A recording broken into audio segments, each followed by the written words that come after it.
Hi, everyone. Thanks so much for joining us. My name is Katie Grogan, and it's my pleasure to welcome you to the seventh lecture in our 10-part series, Advancing Health Equity with Medical Humanities. This series was developed in partnership with New York University, the NYU Grossman School of Medicine, and the Arnold P. Gold Foundation. Our initiative is part of the Foundation's Gold Human Insights webinar series, and we want to express our deepest gratitude to the Gold Foundation for their support and collaboration on this project. I want to recognize my partners in the development of this series, Dr. Kim Adams, who is an American Council of Learned Societies Emerging Voices Fellow at Stanford University, where her work focuses on public humanities and medical humanities, and Sharanik Bosu, who's a PhD candidate in English at NYU, where he focuses on economic thought, literary rhetoric, and public humanities. We're absolutely thrilled to have with us Dr. Aparna Nair, Associate Professor of the History of Science at the University of Oklahoma Norman. Her work explores... Assistant professor, sorry. Oh, I'm sorry about that. Assistant Professor of the History of Science at the University of Oklahoma Norman. Okay. Her work explores the histories of technologies for disabled people, colonial medicine, the histories of public health, quarantine and vaccination in particular, and the changing representations of disability and difference in popular culture. She also serves on the board of the Disability History Association. And Dr. Nair's forthcoming book, Fungible Bodies, with University of Illinois Press, examines the relationship between disability and colonialism in British India. In tonight's lecture, entitled Why Social Media Matters for Physicians, Public Perceptions of Epilepsy, she will discuss how social media shapes public perceptions and experiences of epilepsy and why that matters for physicians. She'll balance how social media ecologies of epilepsy often exacerbate ableism and dangerous tropes on the one hand, with the ways social media helps those with epilepsy connect across space and form community on the other hand. A few quick logistical notes. We're just going to ask folks to kindly keep their mics off and just to put your questions in the chat. We'll be monitoring that and we can read them aloud during the Q&A. We have a small group, so maybe we'll just ask folks to unmute and ask their questions that way. And then finally, we will drop a link in the chat to a very brief survey, and we'd appreciate it if everyone could just take a few moments to give us their feedback. So thank you all for joining us, and I will now turn it over to Dr. Adams. Okay, and I'm going to put that link in the chat. And thank you, everyone, for coming. Really appreciate it. I have to play a short video from the Gold Foundation and then show you a couple slides. So for the sake of CME accreditation. The best healthcare is compassionate, collaborative, and scientifically excellent. Thank you for being on this mission with us to ensure humanism in healthcare for all. This is a Gold Human Insight webinar produced by the Gold Foundation and its partners.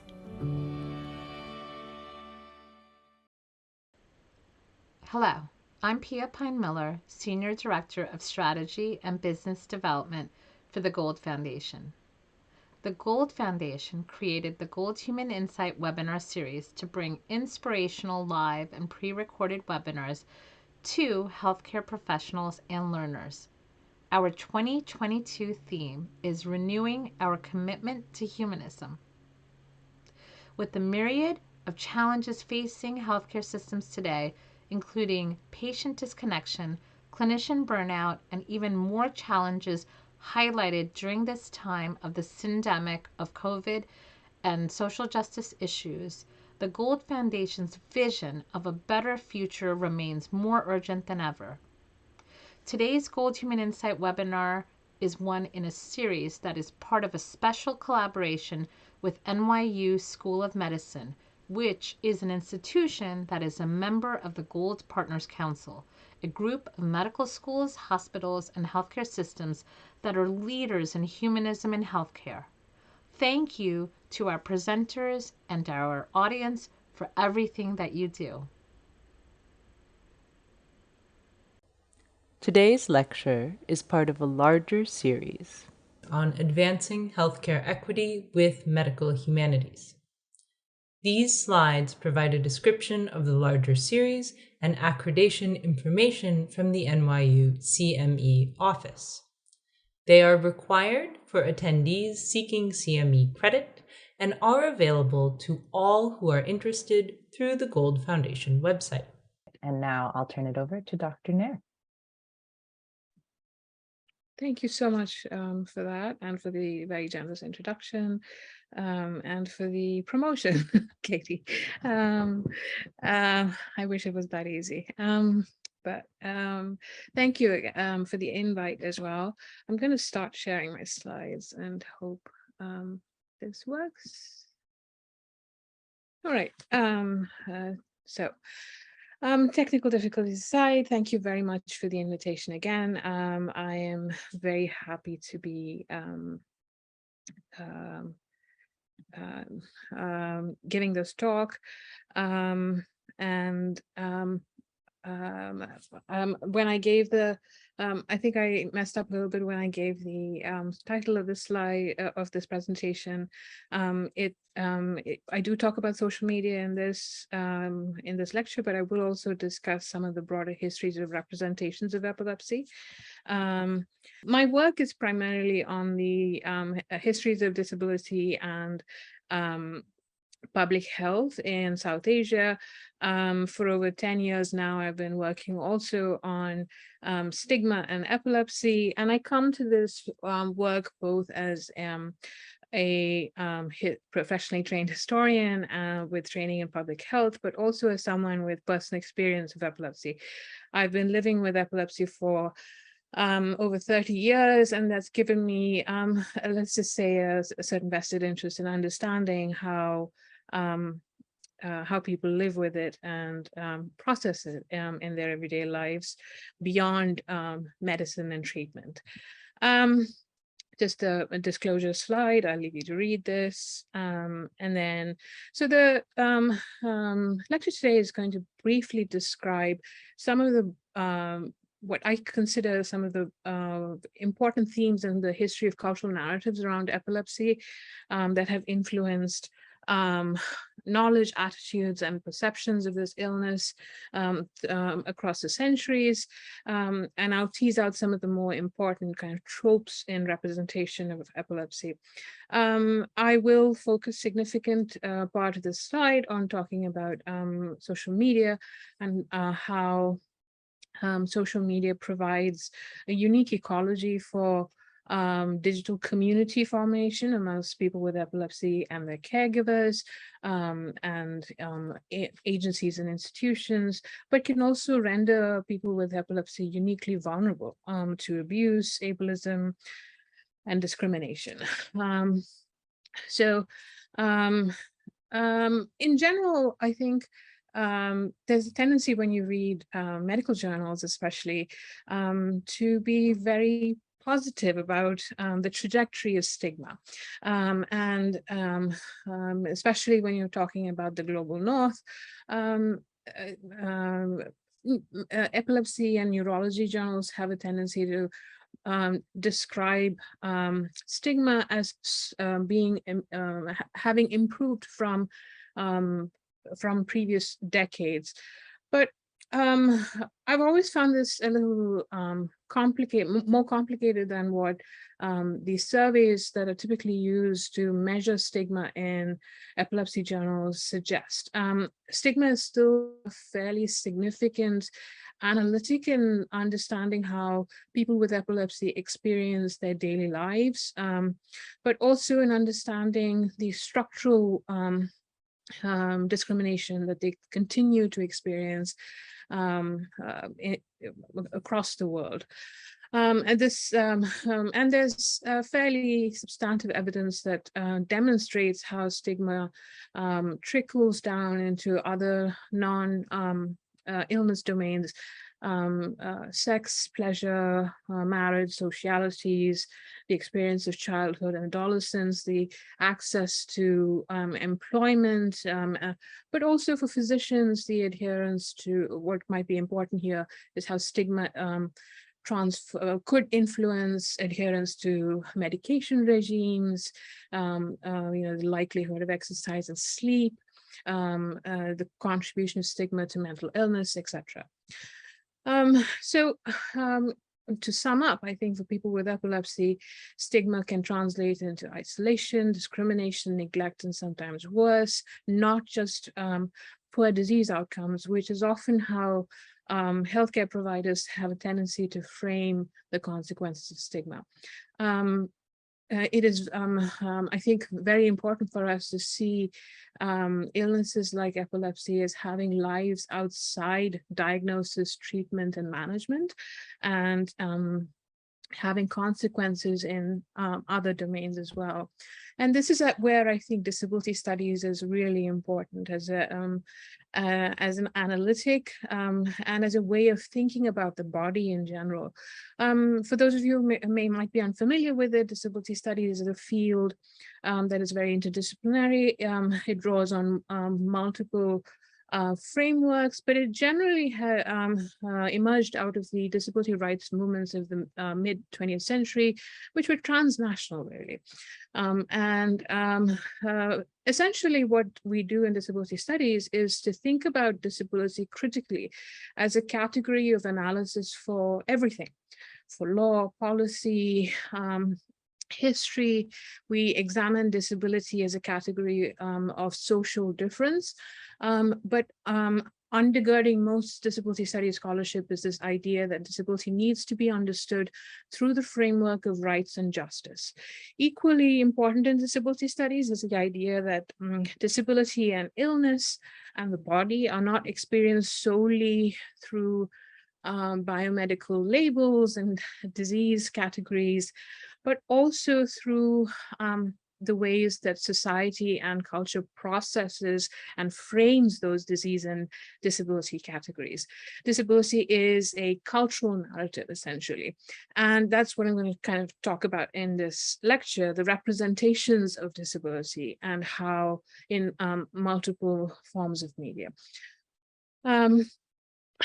So I'm going to talk first very briefly about the problematic representations of epilepsy and seizures, which have a fairly long history, whatever kind of medium you're looking at, whether it's art or literature. And I begin fairly arbitrarily, I admit, with medieval and early modern art. And that may be because I'm teaching medieval animal and disability studies right now, but I think it's really interesting to think about the ways in which medieval art describes the seizing body. And all three examples that you're seeing here actually describe Christ healing the epileptic boy, which is an episode from the Bible, and it's part of a genre of Christian art that you find in medieval Europe, which typically frames Christ as the great physician or the healer, and disabled or sick Christians coming to him for healing. And in these visual narratives, epilepsy or seizures are understood on the cusp of madness and possession. And that's what you're seeing here. You're seeing this black spirit emerge out of the, the seizing boy as Christ heals him. This is a very, very common trope in medieval literature as well. This notion of what we would understand today as epilepsy as being on the boundaries between insanity and possession by demons, devils, and spirits. But I also want to underscore here that I would like us to think about the emotions that such representations actually evoke. We are supposed to feel fear, pity, and anxiety when we see, the seizing subjects in these kinds of representations. Skipping ahead several centuries, I admit, I pick up in the 19th century mostly because a lot of my work is from the 19th century, and this is a particularly significant time in the history of epilepsy and neurology in general. it's the time that historians typically mark as the emergence of the field of neurology, but also it's a fairly transformative moment for the histories of neuroscience, understanding of the origins of the of the mechanics of seizures, and you're seeing more systematized biomedical understanding and responses to epilepsy. That is not to say that things were, all okay when it came to the experience of epilepsy or representations of epilepsy in the 19th century. The connections between epilepsy and criminality were especially marked in the 19th century. And this is partly drawing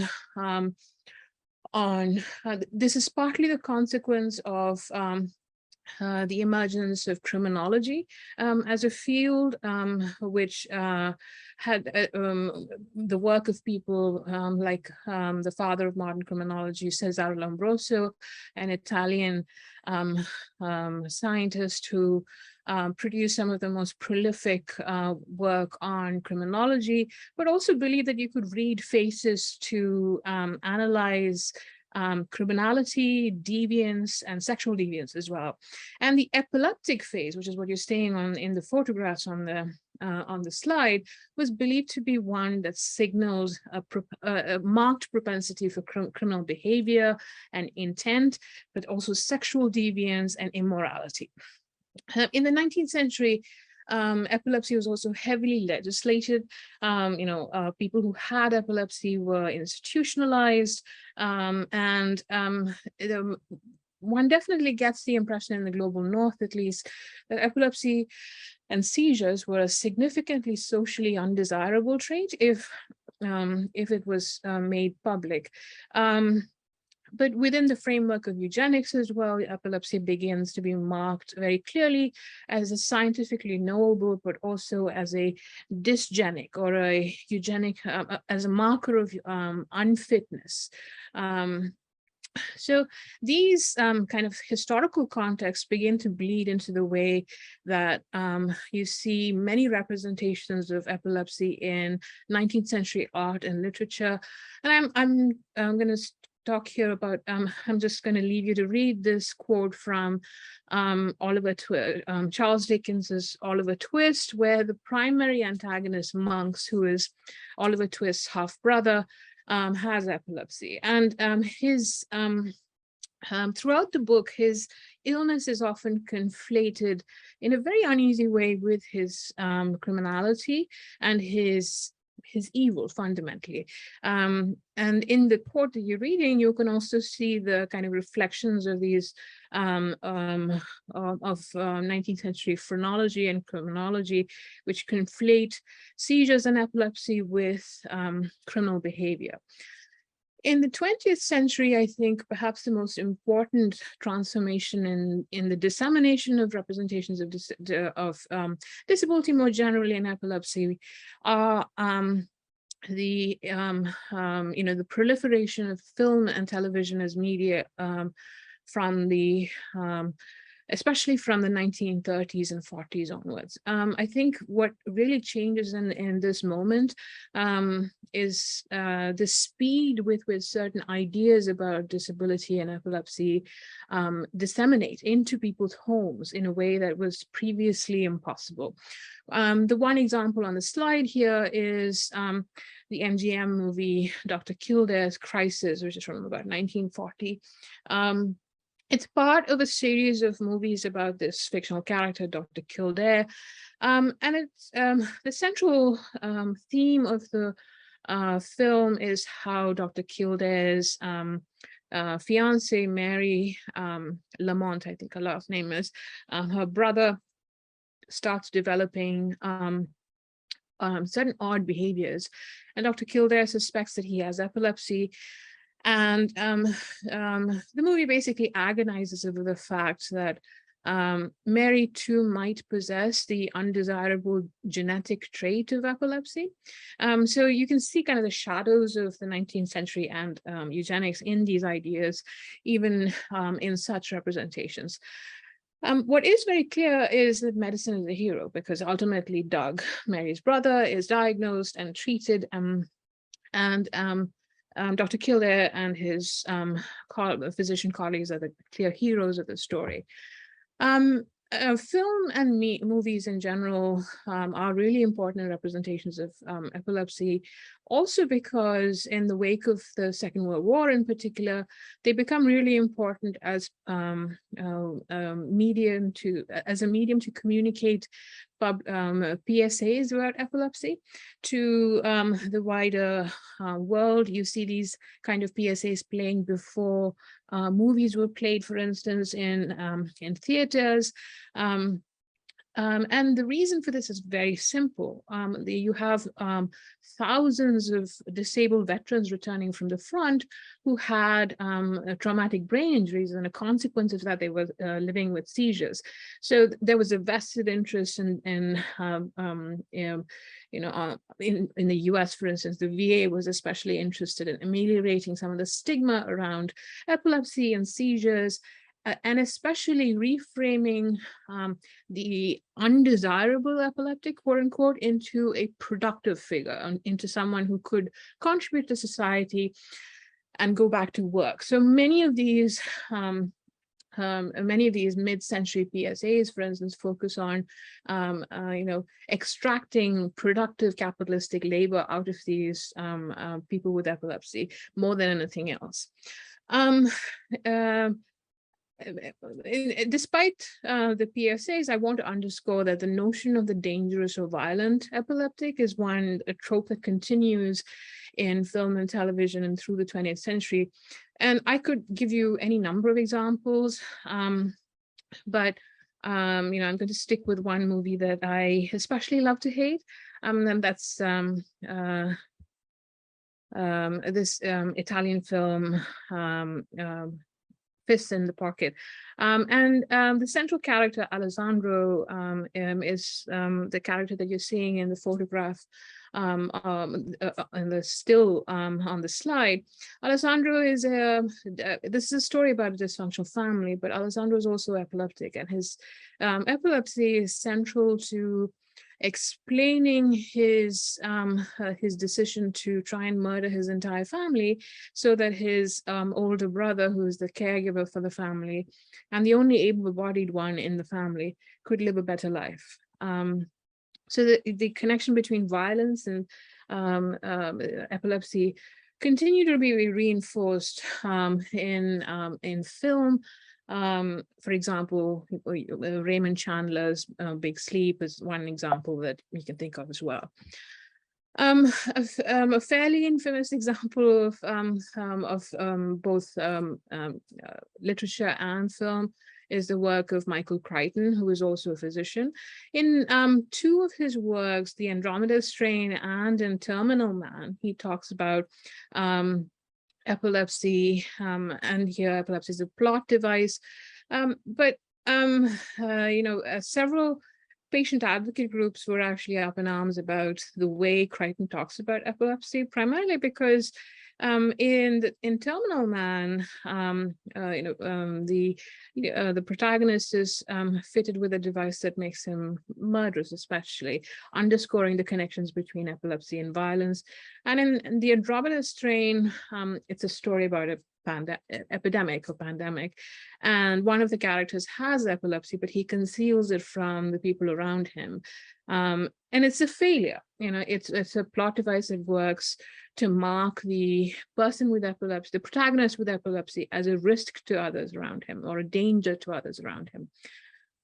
One thing I'd like you to take away from that is definitely from the world of disability studies, in the way we talk about representations of epilepsy, whether in popular culture or social media, is the notion of seizures of a disability as a narrative prosthesis.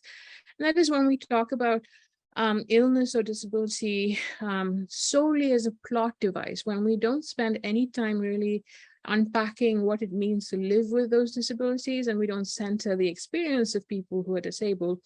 Instead, disability exists primarily to prove the devotion or love or heroism or philanthropy or medical skill or knowledge of able-bodied protagonists, typically, right? And that's a kind of repeated theme in 20th century film representations of epilepsy.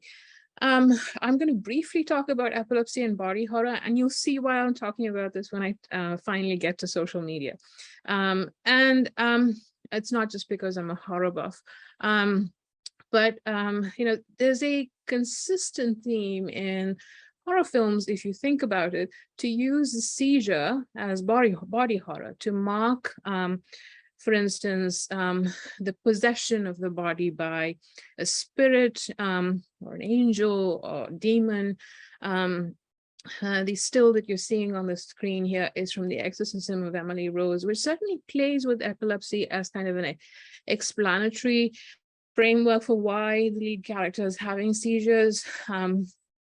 But the way the lead actress actually depicts seizures, we're supposed to be scared, and horror often uses the seizing subject to evoke those responses, to make us think of the seizing subject as something that represents danger and a threat to us.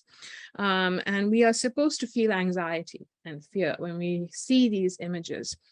A fairly recent example that I thought was especially striking was Ari Aster's Hereditary. I don't know if you've seen it, but it's fascinating because it's basically about a cult and possession by this very powerful demon entity, and the horrors that it invites on an entire family. And one member of that family, the young Peter, has what is very clearly a seizure in his school. And there's very little way to read it as anything other than a seizure. You can see the fixed gaze, non-responsiveness, the uncontrolled jerks of his torso. He injures himself when he bangs his head on the desk in front of him. But that convulsion marks his possession by the evil entity that is at the very heart of the film. So, which brings me finally to representations of epilepsy on social media. I want to underscore before I begin that this is a relatively recent kind of cultural space where epilepsy, where people have been talking about and describing epilepsy, but it's extremely important, I think, for physicians to understand the ways in which social media can prove to be both community and threat to people with epilepsy. And I'll give you a brief kind of history of social media use to underscore why I think this is important. The statistics on social media used, tend to be more prolific from about, the early 2000s onwards. And what we know of social media use suggests that there's been an exponential transformation in the percentage of US adults, at least, who use social media from 2005 to 2021. From 5% to in 2005 to 50% in 2011 to about 72% and a little over 72% in 2021. That is close to 3/4 of the population. So we cannot really ignore this space as a site for producing cultural narratives around epilepsy. I think it's especially important because social media users tend to skew generally younger. So it's important for us to understand as social scientists, but also people, physicians as well. It's unsurprising, therefore, that social media is often the site for the production and dissemination of PSAs around epilepsy. You find these on YouTube, TikTok, and they're produced by organizations and individuals, but the most prolific kind of institutions tend to be the Epilepsy Foundation, the American Neurological Association. They produce short videos primarily targeted at people without epilepsy, highlighting what to do when confronted with a seizure, for instance, but also at ameliorating stigma around and fear around epilepsy and seizures. Some of these organizations tend to systematically platform people with epilepsy, giving them the space to talk about their experiences. And, in the UK, for instance, hashtag Purple Day is used as a social media hashtag around which a lot of activism circulates on across multiple platforms, although these stills are from YouTube. Aside from organizations, I think what is really fascinating to me are how patient communities are forming on social media. And some of these are formed by individuals who are trying to process rare diagnoses, but also there are pages and organizations like the Cameron Boyce Foundation. Cameron Boyce was an actor, Disney actor, who had epilepsy and died as a consequence of a seizure or epilepsy-related complications. I don't exactly remember, but the foundation is set up by his parents, and they have a media presence across multiple platforms. But there are also several patient-led forums on Facebook, on TikTok, on YouTube, less so on Twitter, I've noticed. And what is really interesting about this is a way for people who live with epilepsy to push back against the ideas that have been forced on them, but also to discuss their illness with other people like them. And I think this is especially important given how many people with epilepsy don't drive and may not have as much access to public spaces when they're healing, for instance, from a seizure. You also see these spaces as a way for people to kind of process the trauma of diagnosis, but also repeated seizures, concussions, but also for family members to process the deaths of people who have passed on. And I always find this an especially interesting place because I find people with epilepsy kind of processing the chronic nature of their illness using these multiple platforms. And you often see people marking moments like how long they've been free from seizures, and there's a certain kind of quiet, innocent joy to all of that. And as a form of, there's definitely a sense of connection here. These are not spaces defined by medicine or by institutions. These are primarily patient-led spaces, and they're quite important, I would argue, for the formation of digital community online.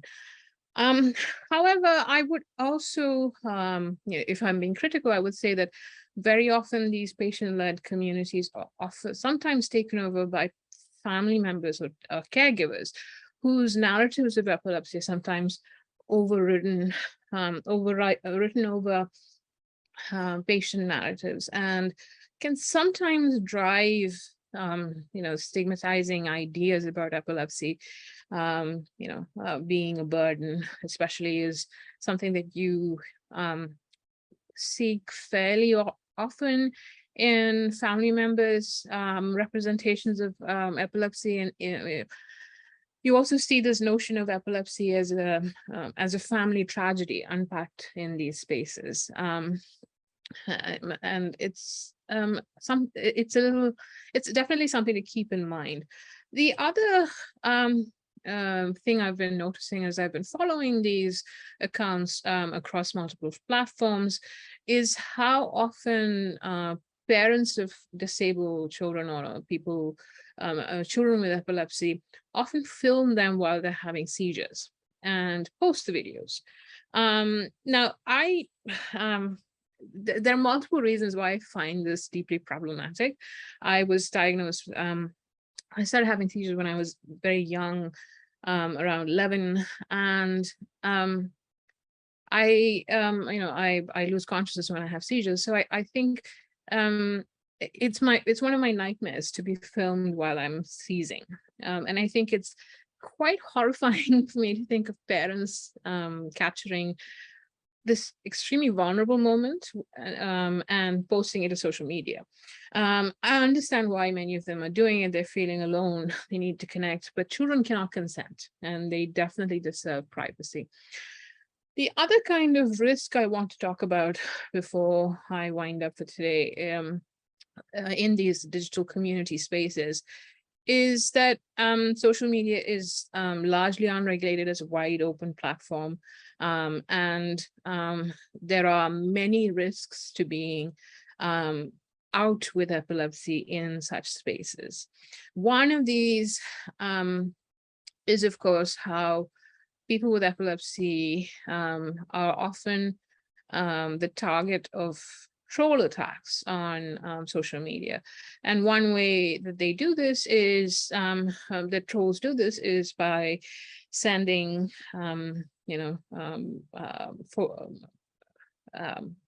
flashing gifts that trigger photosensitive seizures, seizures in people who have photosensitive epilepsies. One of the infamous cases that came to my as I was preparing this was, of course, Kurt Eichenwald, who's a reporter, Dallas-based reporter, who had posted a story that was somewhat critical of Donald Trump in December 2016. And he was a target of anti-Semitic and ableist abuse from, scores of actual accounts and trolls and bots online. One of these trolls, John Wayne Ravello of Massachusetts, sent Eichenwald, who's openly, described living with epilepsy, a strobe GIF, which a screenshot of which I've posted on the slide. Basically, it was a red and yellow flashing image, and it says, "You deserve a seizure for your post." Eichenwald had a fairly major seizure, and he would have been quite seriously injured had his wife not gotten to him in time. And I think the case was recently settled in 2020, and Ravello was found guilty of assault and also a federal hate crime. Not a disability hate crime, though. He was charged under for religious hate. Disability hate crimes are underreported and are under-prosecuted in general in the US. At the same time, I noticed in December 2019, for some reason, there was a coordinated attack on several epilepsy associations, the Epilepsy Foundation and several other associations. The British Epilepsy Association also saw several anonymous trolls and bots sending similar gifts to people who posted on their posts on Twitter, for instance. The one that I found it especially reprehensible was under a story about a young boy who was recovering from a seizure. And it seems to be, a form of entertainment for some people to do this on social media. So there are several risks to being out, to discussing epilepsy in these kind of social spaces. I'm going to end with another kind of troubling trend on social media and how it can kind of contribute to the infrequent of epilepsy and seizures. In 2019, there was a challenge which was circulating on TikTok, which used the rapper, Chicago-based, I think, rapper Juice WRLD, whose name is Jared Anthony Higgins, used his song Lucid Dreams. And the challenge was to fake a seizure as the song played in the background. So basically it showed young people jerking, shaking, their eyes would roll back in their heads, they'd spit, they'd hold water in their mouths and then spit it out, mimicking a seizure. They'd fake passing out. There were about 350,000 videos posted under this trend, with around 3 million views in just a few months. In early 2020, the seizure challenge trended again. No music this time, but it basically features short clips of video clips of people faking seizures in public spaces. And there was a concerted set of complaints to TikTok, and they finally took down all the videos. However, the videos have all been downloaded and compiled, and now they're all up on YouTube. One of those videos has 1.2 million views. And I think what we're seeing here is connected to kind of the older representations of epilepsy and seizures as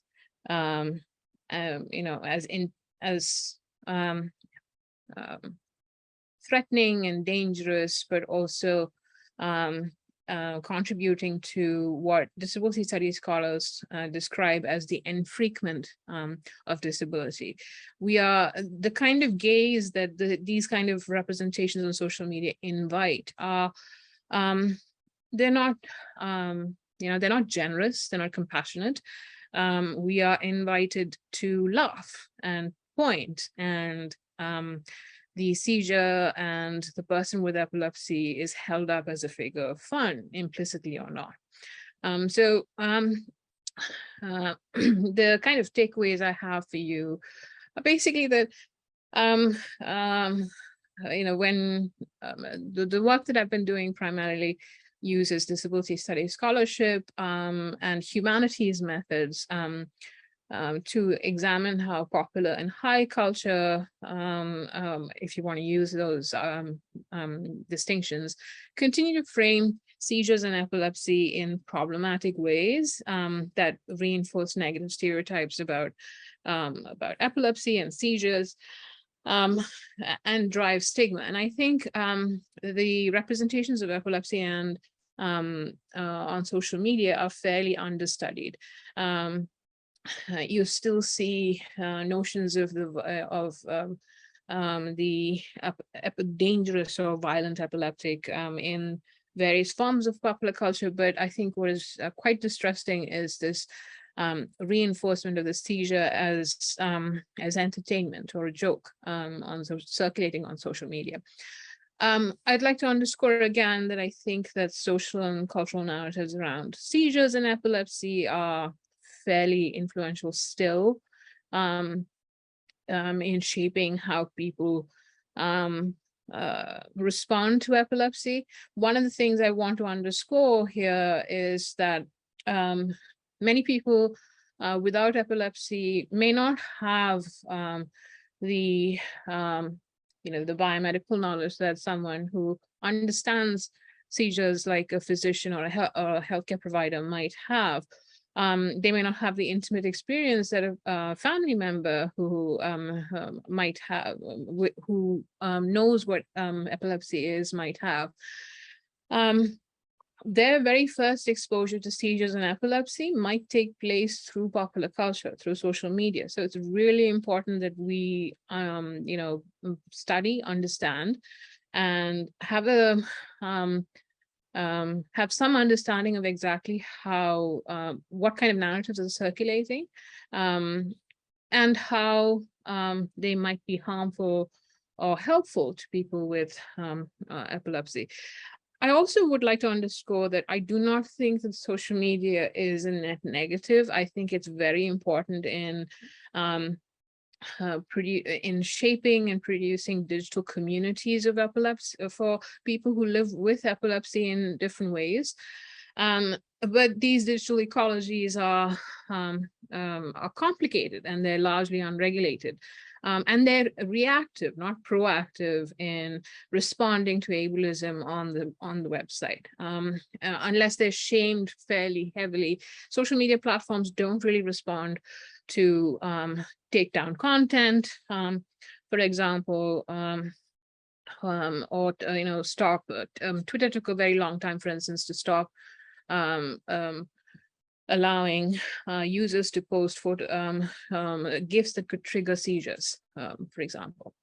So I just want to end with a kind of acknowledgement of the complicated nature of social media and all that it can offer in terms of community and as educational spaces, as ameliorating stigma, but also as a space that facilitates and escalates ableism and abuse. And that's me.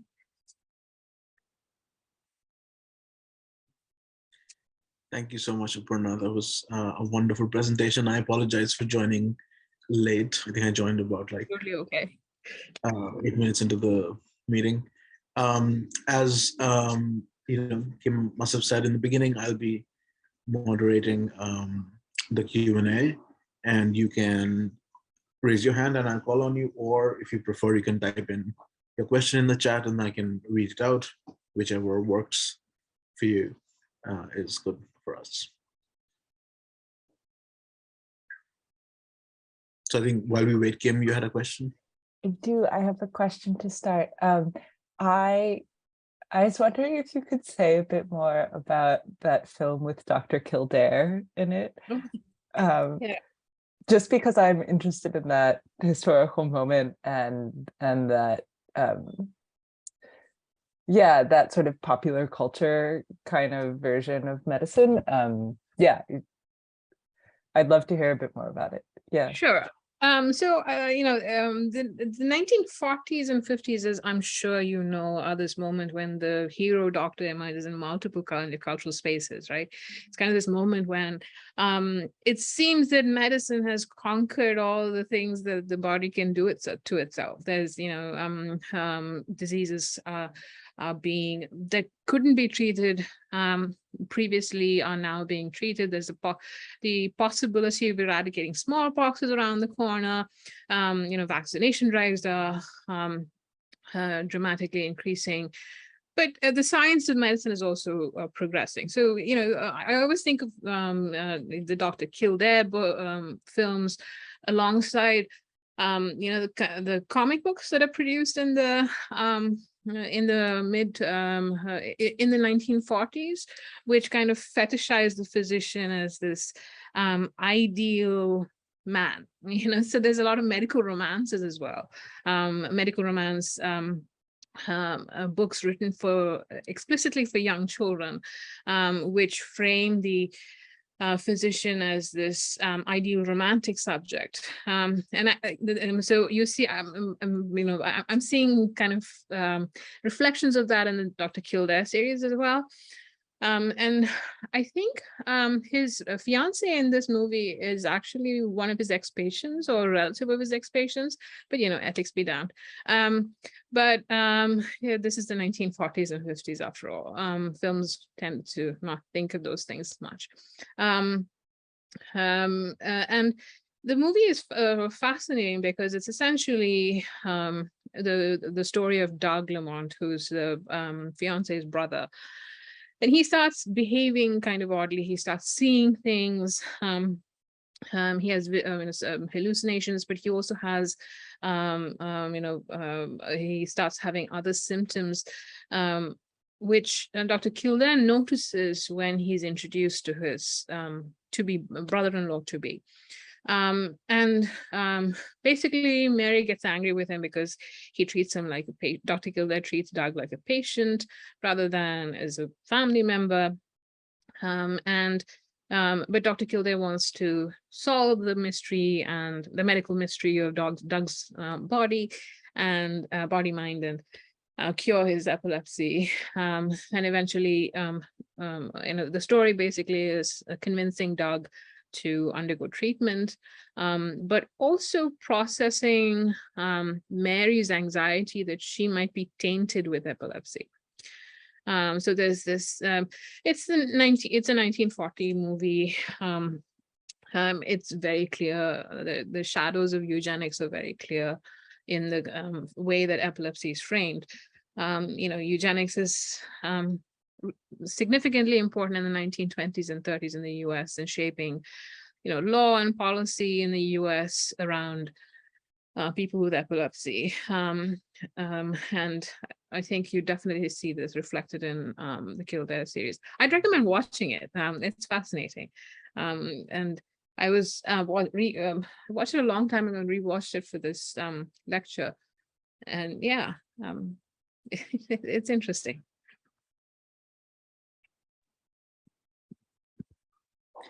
Actually, I had a follow-up question while we wait. I haven't seen this movie, but when you were presenting, I was thinking about kind of other entertainment media which offers a kind of popular public knowledge of medicine. And I was thinking the US has very big medical shows. The Doogie Howser House, Yeah. and the one that my mother watches, what is it called? The Good Doctor. And Yeah. I think it's a more recent one. Yeah. So and I've watched a few of them.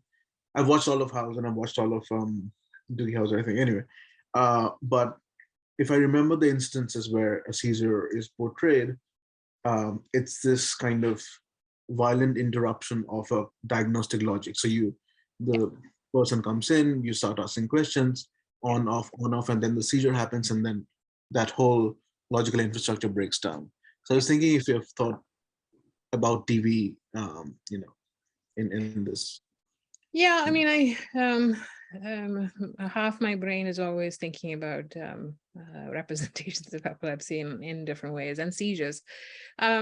So you're absolutely right. So the seizure is often not just an interruption of the diagnostic logic, but also a catalyst for the process of diagnosis. So seizures, especially, and you'll see that I noticed I use the word seizures and epilepsy not interchangeably, because I think of epilepsy as the contemporary kind of diagnostic label, which I think you can only establish after certain kinds of tests, which were really not possible in the 19th and 20th, centuries and before. But seizures, nonetheless, even if they're not anchored, even if they're not described as being caused by epilepsy, continue to shape how people respond to seizures in public, seizures as a consequence of epilepsy. So, you see seizures often, for instance, in various cop shows as well. You see seizures represented as a kind of code for drug use or alcohol use. Another kind of common trope in television is the disabled veteran who has a head injury and experiences seizures as a consequence of that. But there's so many films and television series that play with the connections between addiction and seizures and have kind of reinforced this connection in the popular understanding of seizures. Jacob Zada is a famous one. Pretty much every kind of major popular film on drug use has kind of a set piece with the seizure. There's this, and I think it's a fairly deliberate aesthetic choice, because seizures, and that's also why I think so many people use it in horror films, because it's sort of it's a loss of self, right? So people who witness seizures, there's this anxiety, I think, that you experience when you see a seizure unfold for whatever the context, right? And so a lot of popular culture deliberately plays with those kind of anxieties that you feel when you witness a seizure. I don't remember the House episodes that actually talk about seizures, although he does, I think, deal with fairly unusual forms of epilepsy in some of his in some episodes. I mean, House also kind of the main kind of premise is differential diagnostics. So it's like, and it's set up as something that's different. And I was just thinking that I cannot believe I did not mention Grey's Anatomy when I listed medical shows. I will admit I stopped watching in the second season.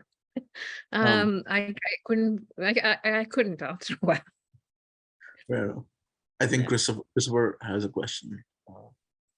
Hello, thank you so much for a really great talk. I really appreciated it. I just have a question. I really loved how you unpacked that foregrounding in social media of caregivers and the tragedy in caring for epileptics, which obviously reproduces a lot of earlier ways. But I'm just wondering if you've noticed in the social media tension with the foundations and associations, often really necessary for epileptics, but the way that these associations structured with non-disabled employees typically and epileptic volunteers. Yeah. And is there kind of a tragedy, quote unquote, in how epileptics are framed by the foundations and associations? Yeah, you're picking up on a tension that I've often struggled with when I read, when I do my, digital ethnography for this. It's often the case that this epilepsy is framed by some some voices in these spaces as a tragedy, but I also see a shift towards kind of normalizing epilepsy as a chronic illness, and to underscore that epilepsy is just part of the corporeal experience. However, there's this real kind of discomfort with embracing epileptic identities in these spaces. So there's this, there's this discomfort with, so I use the word epileptic to refer to myself because I have zero issue with, it doesn't bother me. I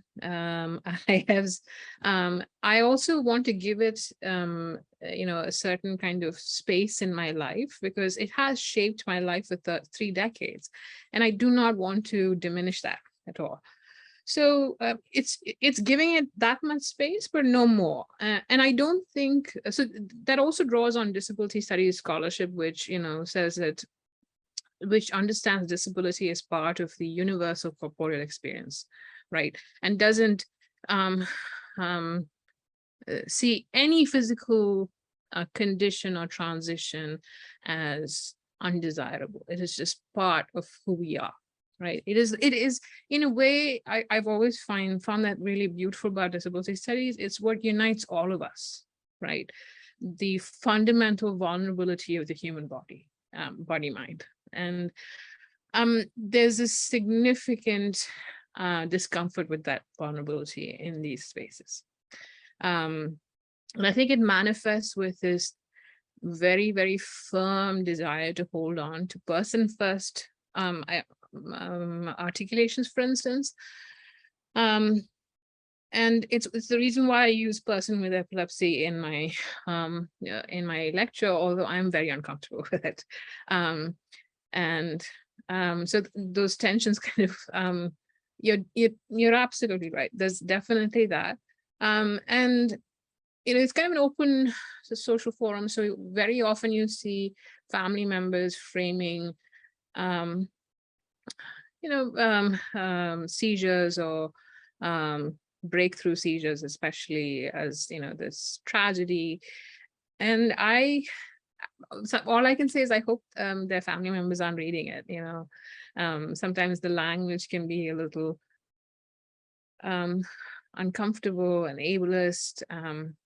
And as I said, I want to acknowledge that caregiving is difficult, especially in, given the systemic ableism that prevails in spaces like the US, where you don't have access to community for care, right?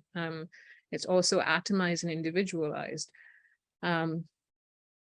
So yeah, I'm not sure if I answered your question, but. And more. No, so that was wonderful. Thank you, Professor. Thank you. Thank you so much, Dr. Nair, for such a fascinating and evocative talk. We so appreciate you joining us tonight. Just to let folks know, we'll be back next month with a talk with Doctors Christian Torres and Richard Green of the NYU Grossman School of Medicine. We're continuing our theme of media. They'll be giving a webinar on LGBTQ health and the media, so please look out for that email announcement, and we hope to see you back again. Thank you so much again, Dr. Nair, and hope everyone has a great evening. Thank you again for the invitation. This is new work, so I'm very happy to present it.